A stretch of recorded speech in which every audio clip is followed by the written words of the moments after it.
Hello and welcome to Inflection Point Conversations. I'm Michelle Obeda, an art director and 3D artist. In this podcast series, I'll be interviewing experts in the fields of art, architecture, and visualization. Together, we'll take a deep dive into the disruptive topics that have reached an inflection point in our industry. If you're enjoying the podcast, please take a moment to like, rate, and subscribe. You can also comment and give feedback. I'd love to reach more people and grow this amazing community. Today, I'm talking with Oliver Thomas. Oliver is the Director of Design Technology at FACIT Homes and also the co-founder and CEO of Archi-Tech Network, ATN. He began his career in architecture in 2012, working for various studios and getting interested in fabrication and computation. For the past 5 years, Oliver has worked at Bjarke Ingles Group, specializing in BIM modeling. 3 years ago, he started ATN, an online network in the field of architecture and technology in the AEC industries, including a podcast, a YouTube channel, and online courses. He's been diving into discussions about new technology with experts in the field, particularly in the realm of AI. Oliver recently started a new role as the Director of Design Technology at FACIT Homes. Welcome, Oliver. Thank you so much for having me and a great introduction. Yeah, I mean, you've got a really interesting background here with a lot of things that you've been doing, which is exciting, and I can't wait to talk to you all about them. Yeah, it's getting to a point where it's difficult to quickly describe the the steps, but yeah, no, it's been a fun journey so far, I guess. That's a good thing. I think that's what keeps it interesting when your CV Exactly, gets long. exactly, yeah. Yeah. So let's get to it. Like, you started working in architecture over 12 years ago. What got you interested in architecture in the first place? Yeah, it makes me feel a bit old now, actually. 12 years ago flies by. I think, I mean, I always say I was like super lucky with wanting to study architecture. I was one of those people that were fortunate from a young age to find that, to work that out real quick. And that mainly because at school I kind of sucked at all the other subjects, mostly, apart from, and ironically, in the UK it was called design technology, which was kind of like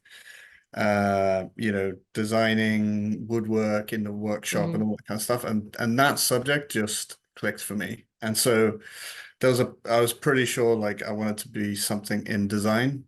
Um, I was kind of obsessed with car design, but I just never could draw cars at all.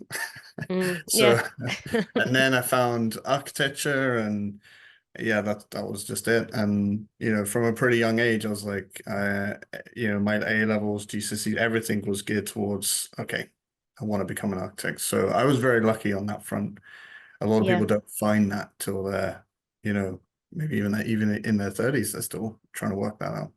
Yeah, I find it really interesting also people getting into architecture because it's one of those subjects you don't learn at school. I found it because actually my older brother studied architecture and he said, "Well, you like these things, I think you'd like this course." But like no one at my school ever said, "Oh, that's a thing that you could do." Um it's Yeah. probably quite lucky when you have teachers who point you in that direction or can see that in but you don't study specific, like maybe it's like you're good at maths and you're good at art or like design technology. That was the thing. Like, I mean, when you ask or when people say, "Oh, you want to be an architect," you'd be like, "Oh, you got to be really good at physics, maths, and what's the other one? Physics, maths, and maybe like drawing." Art, yeah.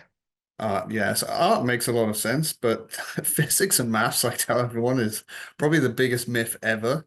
I mean, like Yeah. the basic. I mean, you're talking no more than GCSE level. And actually, I ended up studying my A levels, IT, DT, design technology, and art. And I still to this day think that was one of the three most valuable ones I could have done that were available to me at my school. I think I did business to what's it called AS levels.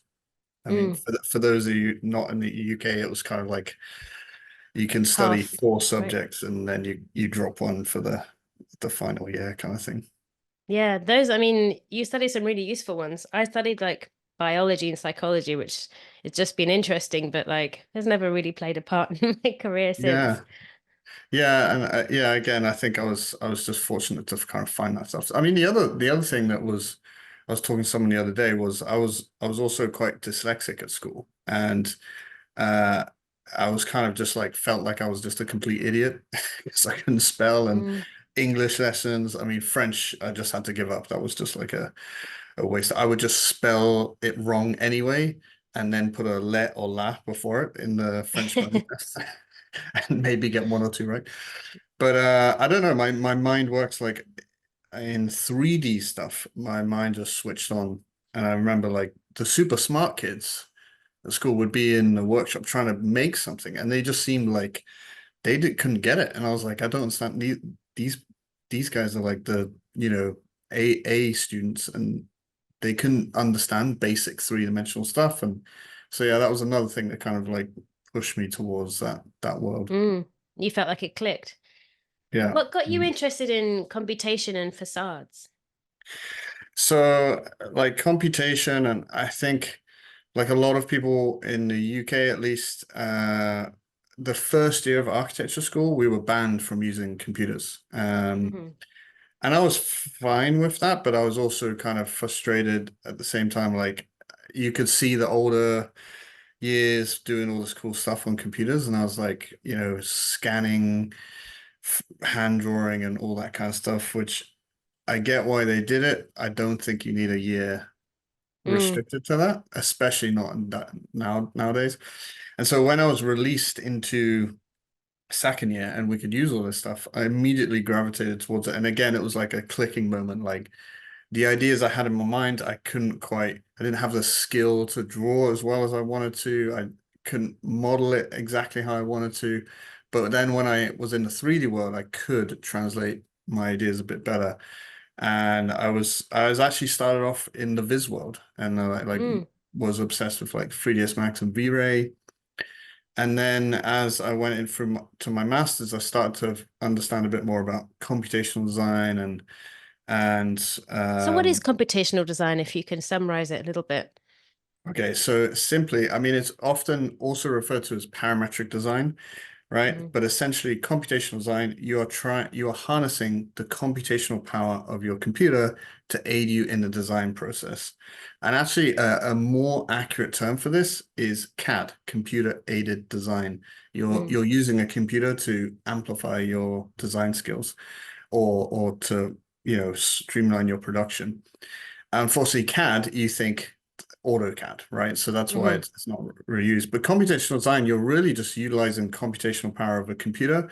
And for us as architects, it's getting your fingers under the hood of the software you're using and using things like scripting and coding to create a sequence of procedures, algorithms, this kind of stuff to either just streamline your design process or amplify your design process with information. And at that point, you're almost collaborating with a computer. So computational design is really when you're utilizing the computational power of your computer. Mm. Uh, and yeah, it's also known as parametric design. The reason why I don't use it that term so much is it's become like a style. Parametric design has actually become more of a term for a style, like blobby or complex geometry, like Zaha Mm. buildings, for example, are referred to as parametric, but they don't use parametric tools, computational tools to use them. So that's why I refer to computation. This makes a lot of sense. I feel like I've heard all of these terms interchangeably, and Yeah. I didn't quite know. I sort of thought it was something else. I thought parametric design was something else, but makes sense what you're saying. There's like memes of, joking around, like, is it parametric? Is it computational? It's the same thing. It's just like people interpret it in different ways, but it's essentially, to simplify it, it's two descriptions for using Grasshopper. Right. Thanks for breaking that down. I feel like there's a little bit of myth busting there, at least for me. Yeah, So you worked at Big for 5 years, more than 5 years, as a BIM yeah. specialist, and then eventually design technology manager. Tell me about your experiences there. What were some of your favorite projects, and yeah, like your career grew, I guess, there. Yeah, so I joined Big after I'd been working at a company called Front. We were specializing in facades and building stuff with computation, which is super interesting. And I joined, yeah, as initially as a BIM specialist. That's mostly because that was the only kind of specialist that really they had in the office. There were computational specialists, but they were very dedicated to simulation, and they actually got rebranded to the sustainability team. So I was Mm. hired as a BIM specialist because I had a BIM skill set, but I also had the computational skill set. And they hired me because I had the two sides of the coin, right? And years later, I was the first person in Big to have the title design technology. I was a design technology specialist, eventually became a design technology manager. And that is because like I joined in 2018. Around that time, it was very much you were either the BIM side or the computational side. And there was Okay. very few that were kind of mixing those two worlds. Mm. And because the tools are kind of overlapping more and more, you see that a bit more. So that's actually a big reason why, whilst I was a big, we started the kind of wider design technology team, which underneath it has BIM, computation, even Viz, immersive AI, and all this kind of stuff. Like these are all the tools and technologies we design with. Yeah. And that's why I eventually became a design technology specialist and then the design technology manager of the London office. So I was solely responsible for BIM, computation, AI, and I would oversee bits like Viz and stuff like that, which we didn't really have a team, but we try and help where we could. But yeah, over those 5 years, I had like an amazing experience working on loads of different projects. I was very lucky because as like a specialist, you're kind of like this in-house resource. You work on all the stuff. You're not stuck on one project for 6 months or 2 years or Mm.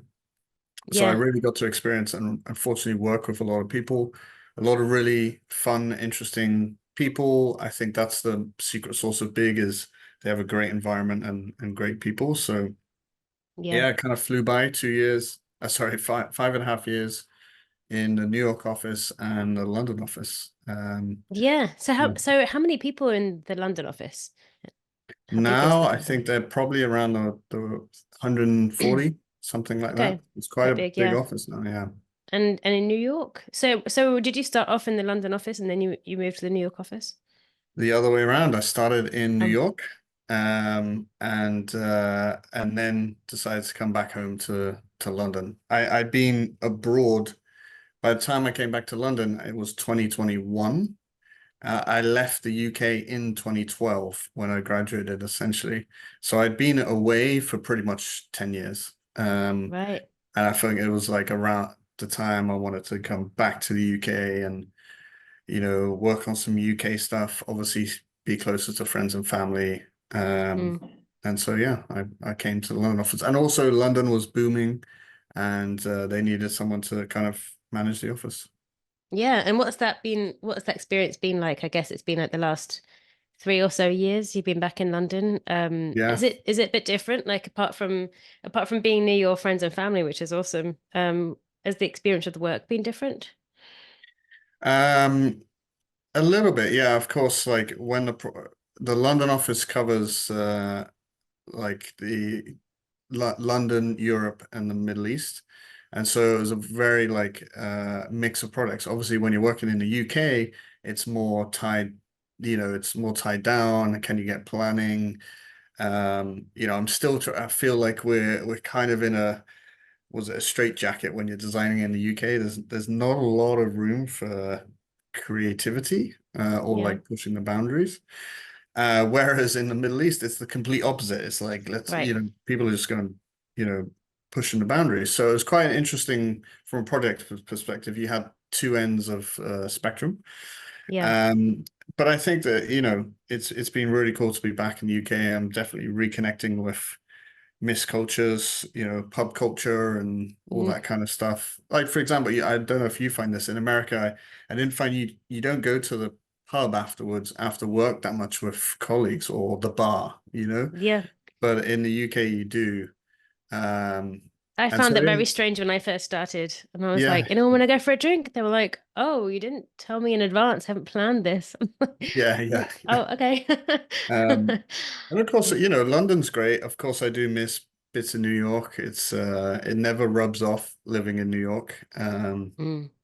Especially at the end because I went through the pandemic there. I upgraded the apartment whilst the prices just fell off a cliff Oh, and wow. went Nice. over to the Upper East Side. So I was near Central Park, and that doesn't rub off walking around Yeah, Central Park in the morning and things like that's that. hard to beat. Yeah, I bet Yeah, that's hard to beat. I mean, you're in Shoreditch. You're in a very cool area too. yeah, true, true. Yeah, I'm in the Williamsburg of London, I guess Yeah. is a good way to describe it. So it's interesting you were saying that, you were the design technology like specialist and then manager. So you weren't necessarily stuck, you weren't necessarily working on one project for a long time, but you got to go to different ones. That's really exciting. Did you also feel that allowed you to explore different technologies, being able to sort of try out different things, maybe techniques or tools on different Yeah, projects? no, absolutely, because I mean, for some products you are there for longer term, especially BIM stuff, right? It's more of a longer term commitment, right? Those products you do help the team and oversee that product for a longer period of time. But you're also kind of like the problem. I was also like the problem guy. Mm. Right, Like we don't the know, IT guy. how are we going to do this, or like Mm, we have a giant city and we need to model buildings. Like we can't.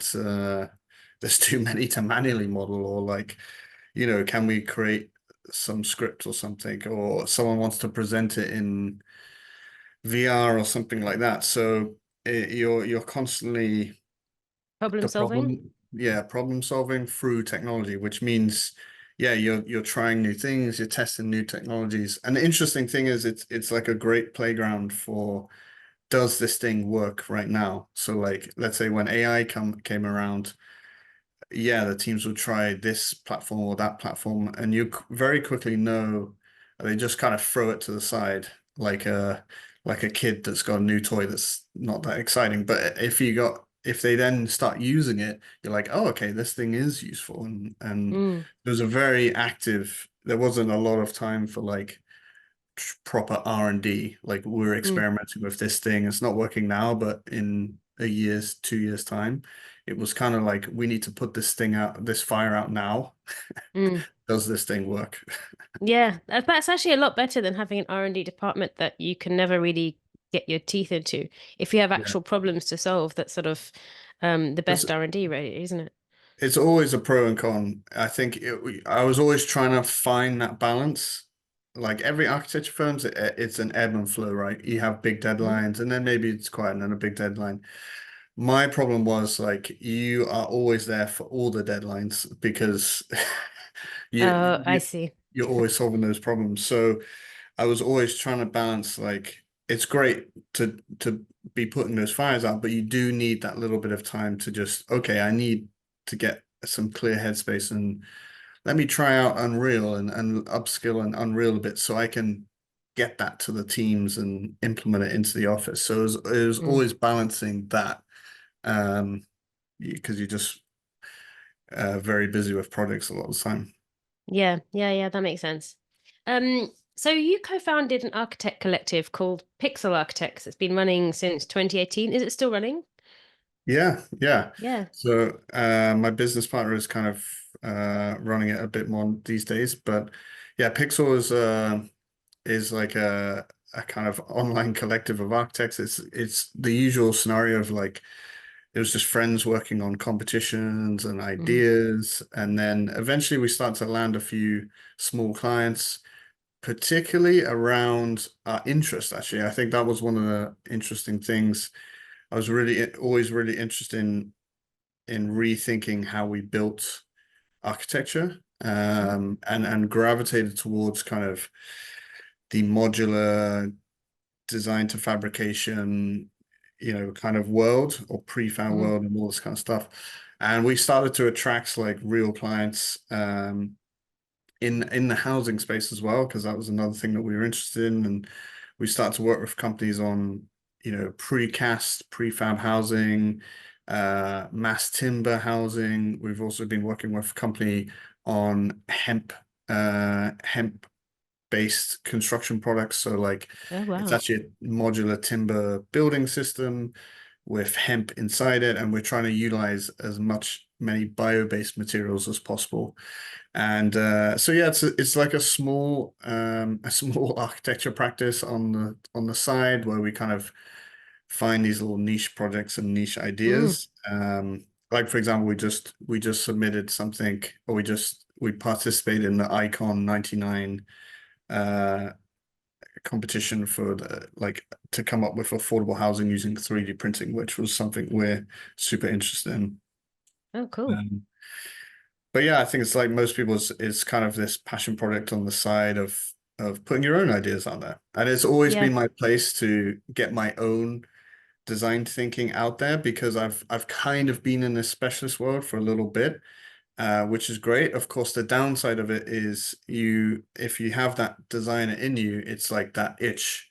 You're not Yeah. always designing. I mean, definitely towards the end of Big, I was kind of getting more and more ingrained in the actual design. But yeah, it's kind of a space for me to, come up with my own ideas, and it actually works really well because when I was a designer, that energy gets consumed by your day job. So you don't really want to go Hmm. home and design some other Yeah. stuff for yourself. So it's been kind of a nice balance having that and being a Yeah. specialist. A great sort of output, like outlet. Yeah. And how many people do you have in your collective, or is it sort of So I ever founded growing it and with shrinking? with a friend of mine, and basically when products come in, we form and reach out to friends like, hey, do you want to work on this? Are you available? So it's very much like, apart from my co-founder, it's me and him, and then we bring in people depending on products. So it really is kind of fluid. We're very much like working remotely, even, we set this up Yeah. like before the pandemic, and it's just kind of been a natural way that we've worked. Yeah.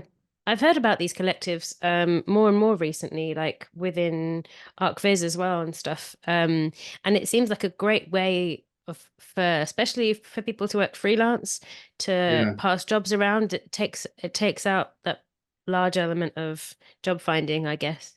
Yeah. It's cool. Yeah, exactly. And I've been thinking a lot about, could you evolve that to like a full scale practice where, people are in this network, they're vetted that you are, like an approved designer, and Mm. you have the freedom to come in and come out and, hey, we have this project, this is the fees, you get X amount of percentage, and we want to do this in this time, and maybe share more of the profit with the people rather than, these firms we all work for, we are not getting a big share of the actual project costs sometimes. Mm. And do you feel like maybe this might be a future? Like, do you think this might be a way forward of for architects to work in this way? I Could be. definitely think like individuals and small firms collaborating Mm. um, could be a future of, for example, that icon competition. We were collaborating with Will Gardner, who's kind of like got his own AI consultancy business, and so we collaborated on this project. But it's not like we hired him full time or anything like that. So I think you'll see these smaller firms and individuals collaborating together to maybe take on, big legitimate firms. Hmm. We're also seeing like an era of influencers in I hate using that word, but like, for example, I see more and more individuals that have like some kind of social media following, YouTube channels, whatever it is, but they're also a design studio, and maybe that's shifting as well. Like, this is Mm. someone you learn from, you can work for as well, and um, it just changes the model. Yeah. This is a good time to go into talking about Architect Network as ATN. So you co-founded it and you're the CEO. 3 years ago, you started it. It's an Yeah. online network in the field of architecture and technology in the AEC industry. Can you tell me a little bit about it and like why you started it? Yeah, so it's something I've been planning for a long time, and then I've been talking about it for too long, and then the pandemic hit, and I decided to just jump on this Clubhouse thing, Mhm. which for the audience that were listening, I think it was a bit more popular in the US, but it was kind of like this app you could jump on. People would create rooms. You could talk, but there was no video. And I think now it's on X or Twitter, whatever. It's kind of like these rooms you could join. They basically just took what Clubhouse was. Mhm. But I've been wanting to kind of teach in some way about design, architecture, design, and technology. And of course, I was at that point where I started to get, asked by universities or go and teach for universities. I was in New York at the time, and you can go teach for Columbia or what's that? City, NYC City. I forget what it's called. And CUNY, City University. City, Yeah. yeah, that's it. And there was loads of colleagues that kind of taught. Obviously, I had the issue because I to teach officially there, you need a visa, right? And visas control your whole life. And but also I thought, well, I could teach at a traditional university and maybe teach 30 students, 40 students, 50, like however many there are, it's not that much. And create the course content and then just repeat that again for the next year and repeat that again for the next year. And I was like, why not just record these things, put it online so anyone can access these things? And, if financially you can put like a very small number to access this kind of information for some of these things, and you can reach a much wider audience. And Yeah. so we got started at the beginning. We just jumped on the Clubhouse thing, started our podcast, which was just free ways to talk about architecture and technology, exactly like we're doing now. We jumped on the whole Clubhouse bandwagon, and that's evolved to a kind of YouTube style podcast. We started our YouTube channel where we put quick videos. I haven't been very good at doing that, but it's we will get there because the thing we've been really pushing was our online courses, and I Mhm. was just trying to get out courses on the basics of Rhino, Grasshopper, Revit, like all the things I think you need to learn. And I see a lot of young students coming out of university and they're not taught this stuff. They're just like, it's so annoying. I hear teachers are like, oh, you can learn that on YouTube. And, these kids are now paying big money to go to university and they're not taught the stuff they need. And Yeah. also, like the one superpower you can come out of uni with, of course, is design skills. But sometimes you have a little technology skill set. You are Yeah. awesome at Viz, or you're really good at Rhino, or even Grasshopper, or whatever it is. And these can be really valuable when you can't buy experience. Experience comes over time, Yeah. but you can get a little superpower. And so yeah, we've been releasing our online courses. And then finally, we also do events. So we've been doing these little pecha kuchas in the pubs, which we'll be bringing to New York with yourself. And Yeah. Exciting. yeah, it's a way for us to just gather people in person. We went kind of invert and went away from being online and Mhm. decided to meet in a room because I think I was Yeah. getting a bit bored of just talking to a camera Yeah. the Yeah. Yeah. whole Yeah. You time. want to see some reactions and say Exactly, hi to yeah. people. And yeah, and so we're kind of in this phase, we're experimenting with different features and different things to go, but we've, slowly but steadily we've been growing. It's Yeah. been good fun. It's great that you've put all the, because these are all quite different things, different elements, like the podcast conversations and the masterclasses, and the in-person Pechakucha and stuff. It's great that you've put them all together in a sort of network where people can find all of them together. Yeah. Um, with the masterclasses, so I know that you've been doing some, but you also have other people. Are they sort of guest teachers who do Yeah. different classes and different subjects? That's great. Yeah, so initially, obviously, I have been teaching all the courses because the great thing about me teaching is I'm free. Mm, So yeah. I could get a lot of my own knowledge out and Yeah. obviously I was making these courses in big and I, Mm. I was teaching everyone in Big, Grasshopper, Revit, and some of these other things. And, Big were very supportive in me doing this. And basically, I'm teaching basically the same content, but to a wider audience. It's reformatted in a slightly different way, but Yeah. I could, I already had the skill set and the ability to teach, and I've been practicing it in the office. And so I just recorded it and made it accessible. So that was really what last year was about. I'll do one more to complete my series, which will be on Rhino. But this year we've been really trying to bring in other teachers from other firms or innovators we see in the space. So for example, we're trying to connect the real world of practicing architects to students, young professionals, existing professionals, whoever it is. Hmm. And so now we're pairing up not only with individuals but firms. So we had Sylvia from Heatherwick Studios teaching about Twinmotion and how they actually use Twinmotion in practice. We've just released Will Garner's course, who is an AI innovator in the space. He's an individual, but he's been working with a lot of these firms around AI. And yeah, we'll be releasing other collaborations with firms and other innovators to teach other things. Yeah. Which is really our goal, is to connect people with the actual work practicing architects. Because again, another thing we saw was like a lot of young students being pushed Maya or Houdini and all these things, which are super cool, and you can do really cool things with them.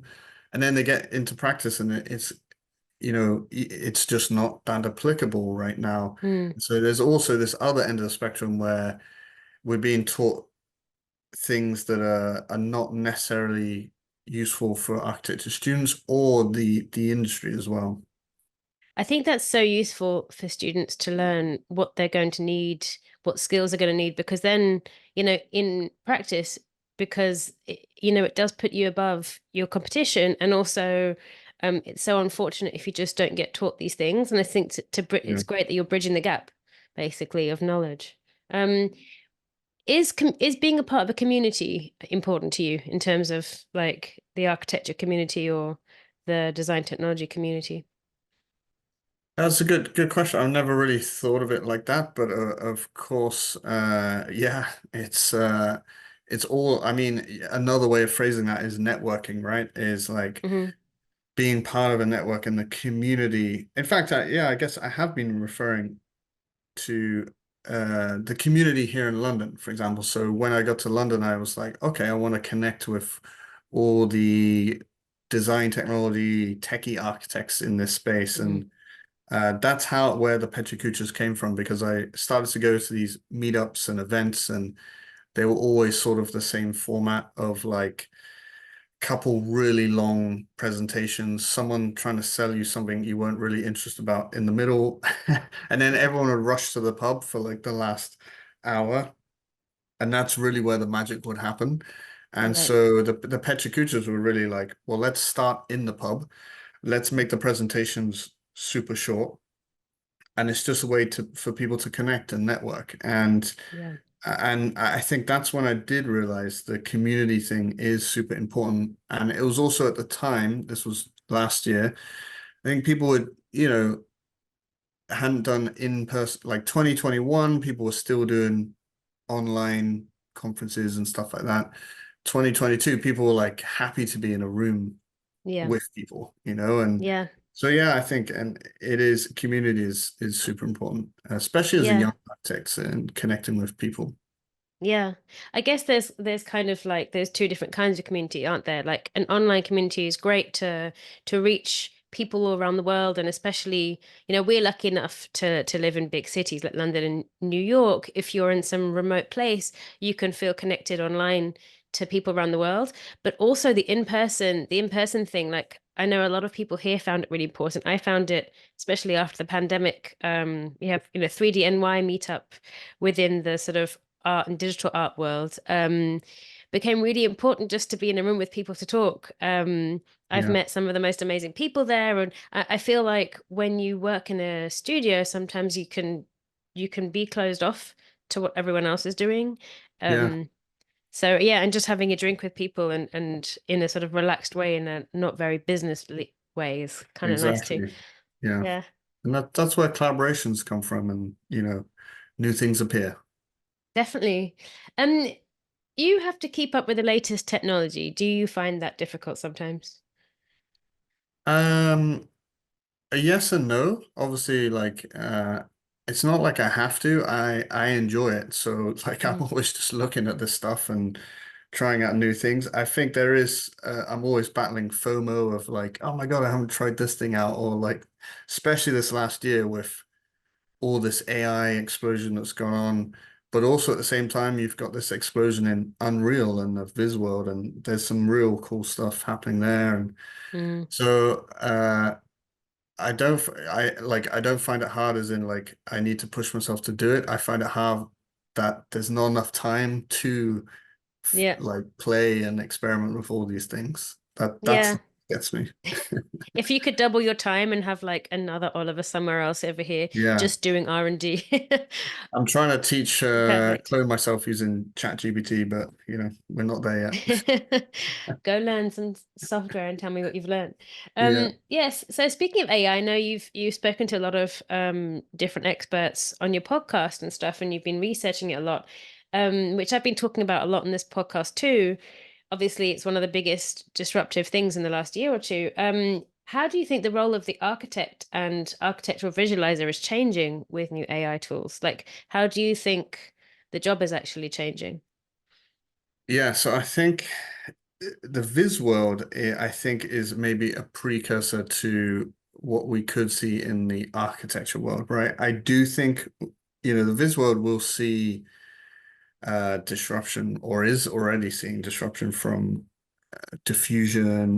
Now you can type in something and get like a high quality image. And I think Mm, the Viz world that we'll see prevail from this will probably be the ones that adopt it in some way. mm, Um, then of course you've got the old school innovators, authenticators, let's say Mer, right? Just to mm, pick like one of the most famous Viz companies. Will they get affected?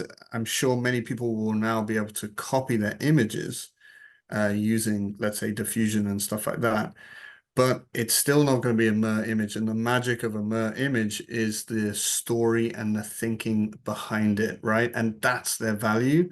Their value is not that they're incredible renderers or can use materials really well. So, for example, I wouldn't be concerned if I was a Mer, right? Because they will still be authenticators because it's the thinking behind it. Will we mm, see a lot of these firms, like maybe these firms you see from abroad that just churn out images at low cost, you know, maybe we'll see those disappear because architects can maybe do it themselves with diffusion. But ultimately, it's the reason why those other firms will survive because they either adopt it or they have more thinking behind it. mhm, And that's what makes them valuable. And I think that will come across to architecture as well. Like, yes, right now the disruptor is very image based, right? But um, it's not the value in an architect is the thinking and the unique thinking and perspective they have on that solution for the project or building or whatever it is. yeah, Those that have a very clear thinking process, I think will do well. And if they adopt AI, they'll do even better. Those that don't really have a strong philosophy and just create quite generic architecture may struggle, and we may see firms like that disappear. So I think it's either adopt or really have a strong why and philosophy. mm, Um, And yeah, I think yes, the Viz world is seeing disruption right now, but I think it's like we're just see you're just like a few steps in front of what's going to happen to maybe the architecture yeah, practice. yeah. No, I think that was really well put as well. I think, being able to direct and understanding the reasons behind, because like you said, you can turn out many images, but that's a very superficial way of seeing what visualization and also architecture is, just Yeah. it's not a pretty building. Yeah. Yeah, so like a Viz specialist or Viz person is not just amazing at rendering and stuff. They're Mm, they're really also amazing at telling a story with an image, a composition, and you have to explain the projects for them to create really great images. So it's exactly the same for an architect. An architect is not just solving problems of floor plans, core layout, and all this kind of stuff, and this is the building. They're listening to all the demands and coming up with some unique solution. yeah. So my last question for you, I know we've touched on this quite a bit, which is great, but do you have any advice for young people starting out in architecture today who are interested in new technology and want to get good at professional experience? Yeah, I think I always have pretty much the same advice as like I said, technology can be a little superpower for a young architect. Gravitate to the one that interests you the most. If you're super interested in Viz, go crazy with Viz. If you're super interested in AI or computation, just follow the one you're most interested in. Like we've said, there is a world of like information now online, whether it's free on YouTube, it's paid with online courses. There's so much stuff out there, and it's all very accessible. So throw yourself into all that kind of stuff. And like we just touched on, I think one of the most influential things in my career was going to a conference actually and Mhm. meeting these people. And I think I've seen that with our Petra, for example, connecting with people, you'll meet new people, you'll meet new ideas, you'll network. As soon as you have a face to a name and you meet someone from a firm that you'd love to go and work for, it completely changes things. So those would be my two bits of advice. Just throw yourself into maybe a tech that you're really interested in because you can build a little superpower and network and connect with these people, which now is even easier online. Yeah. You can do it online or in person. And yeah, if you're in New York, you can come to our Petra, right, where you can Yeah. come and When's meet. that? May May 15th, we'll be doing 15th. our joint Petra, where you can come meet us and meet a whole bunch of people in the industry. It'll be hosted at Big. So yeah, and it'll be free for people to come. So there's one. Brilliant. And Anyone who wants. I'll put all the details in the show notes as well as the different networks that people can come and find you out in the classes and stuff. Yeah, yeah, for sure. Yeah, come find us on Instagram or LinkedIn. Instagram is usually where we start to post what's coming up, what's going on, things that we're releasing, courses, events, and also LinkedIn. So follow us there and you'll find out everything that's coming up. Brilliant. Thank you so much, Oliver. This has been great. I feel like I could keep talking to you another hour or two and get so much more information. You are a world of knowledge in there, which is cool. Um, We'll Thank do a you so part much. It's been two great. down the line. Yep. Yeah, more informed part two. Thank you so much. Thank you so much for having me and look forward to hearing more podcasts from you. Great.